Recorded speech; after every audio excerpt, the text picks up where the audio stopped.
कुलूश उस्मान आल माथर्स। Number 1 आइवर्स। आइवर्स बमसी साहब के बेटे का नाम था।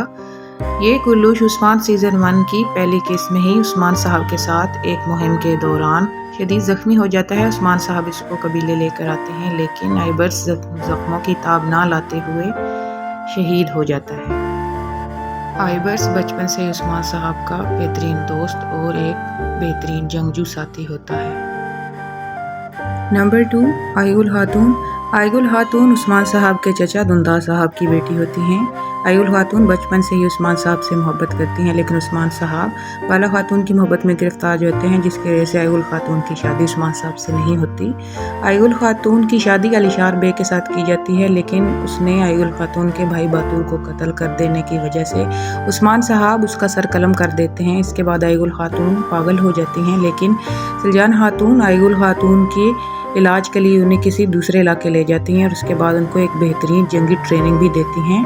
आयुल खातून उसके बाद एक बेहतरीन जंगजू बन जाती हैं और उस्मान साहब के साथ हर जंग में शाना बशाना होकर लड़ती हैं। आयुल खातून की वालदा को हज़ल खातून कत्ल कर देती हैं, जिसके बाद आयुल खातून के वालिद दुंदार साहब भी गद्दारी के जुर्म में कत्ल कर दिए जाते हैं। आयुल खातून यानी शहर की लड़ाई के दौरान शदीद ज़ख्मी हो जाती हैं और ज़ख्मों की ताब ना लाते हुए शहीद हो जाती हैं। आयुल खातून की दूसरी शादी जेर कुताई से होती है, यानी शहर की जंग के दौरान एक तीरंदाज जेर कुताई पर हमला करता है तो आयुल खातून खुद को सामने कर देती हैं, जिसके तीर आयुल खातून को लग जाता है और आयुल खातून शहीद हो जाती हैं। नंबर 3 गोकतोग एल्प।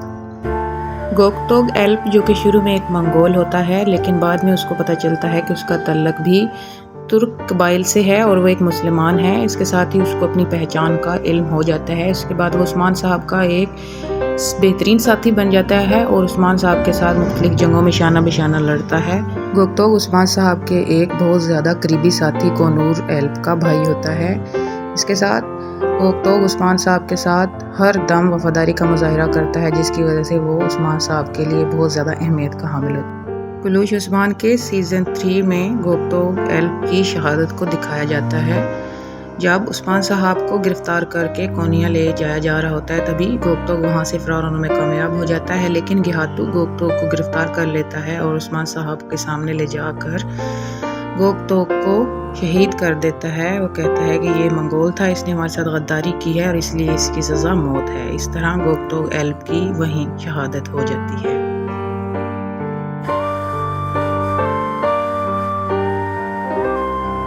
4 बायहोजा। बायहोजा उस्मान साहब के भाई सावची साहब का बेटा होता है।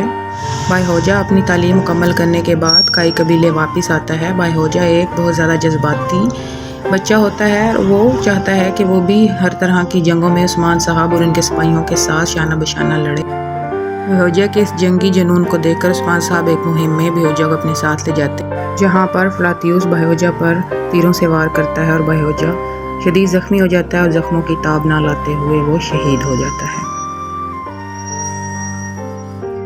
नंबर 5 कोनूर एल्प। कोनूर एल्प जो कि उस्मान साहब के सबसे करीबी साथियों में से एक साथी थे। कोनूर एल्प और गोकतोग एल्प आपस में भाई होते हैं। कोनूर एल्प गोकतोग एल्प का बड़ा भाई होता है और जो अपने गुमशुदा भाई को हमेशा ढूंढता रहता है और बिलाखिर उसको अपना भाई मिल जाता है।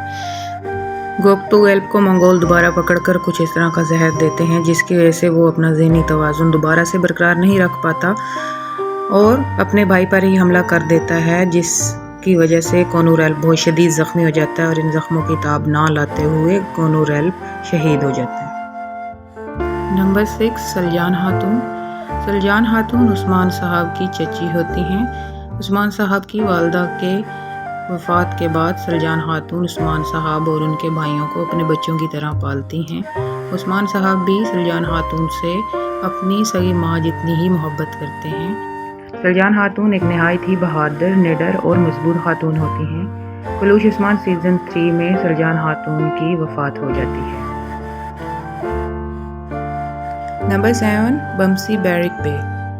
बमसी बे उस्मान साहब के बेहतरीन दोस्त और सबसे करीबी साथियों में से एक थे। बमसी साहब नहायत ही बहादुर, निडर और बारोक शख्सियत के मालिक थे। बमसी साहब अपनी जवानी से लेकर अपने बुढ़ापे तक मुख्तलिफ जंगें लड़ते रहे। उनकी सारी ज़िंदगी जंगों में ही गुजर गई। انہوں نے ساری زندگی ارطغرل صاحب کا ساتھ دیا اور اس کے بعد عثمان صاحب کے زمانے میں عثمان صاحب کے ساتھ بھی ہر جنگ میں شانہ بشانہ لڑا۔ بمسی صاحب کی شخصیت نہایت ہی باروب اور پراثر تھی، دشمن ان کے نام سے بھی کانپ جاتے تھے۔ بمسی صاحب کی شہادت ایک جنگ کے دوران ہوتی ہے جب ان پر گھات لگا کر حملہ کیا جاتا ہے۔ اس جنگ کے دوران لگے گئے زخموں کی تاب نہ لاتے ہوئے بمسی صاحب کی شہادت ہو جاتی ہے۔ نمبر 8 گندوز بے۔ گندوز بے جو کہ ارطغرل غازی کے سب سے بڑے بیٹے ہوتے ہیں اور عثمان غازی کے بڑے بھائی ہوتے ہیں۔ گندوز بے ایک شاندار شخصیت کے مالک ہوتے ہیں، انہیں سرداری سے بھی کوئی لالچ نہیں ہوتا، وہ ہر موقع پہ عثمان صاحب کا ساتھ دیتے ہیں، عثمان صاحب کے ساتھ شانہ بشانہ کھڑے رہتے ہیں۔ والد کی وفات کے بعد بھی عثمان صاحب کو والد کی کمی کا احساس نہیں ہونے دیتے۔ بعض مقامات پر عثمان صاحب اور گندوز صاحب کے درمیان کافی اختلاف بھی رہتے ہیں، لیکن یہ سب وقت کے ساتھ ٹھیک ہو جاتا ہے اور اس کے بعد گندوز صاحب اینا گول کی فتح کے دوران شدید زخمی ہو جاتے ہیں، جس کی وجہ سے ان کی کافی زیادہ ہڈیاں بھی ٹوٹ جاتی ہیں۔ گندوز بے اپنے ان زخموں کی تاب نہیں لا پاتے اور اس طرح اینا گول کی فتح کے دوران ان کی شہادت ہو جاتی ہے۔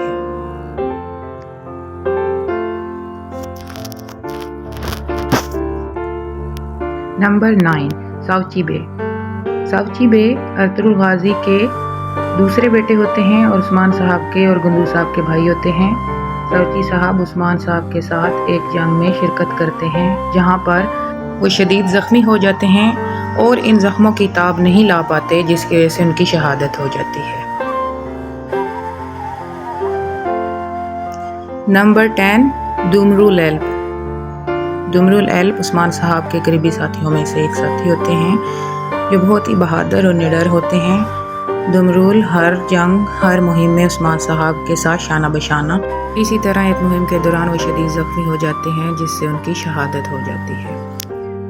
Number 11 Ayaz Alp. Ayaz Alp Osman صاحب کے خاص جنگجوؤں میں سے ایک جنگجو ہوتے ہیں جو کہ بہت ہی باروب شخصیت کے مالک ہوتے ہیں۔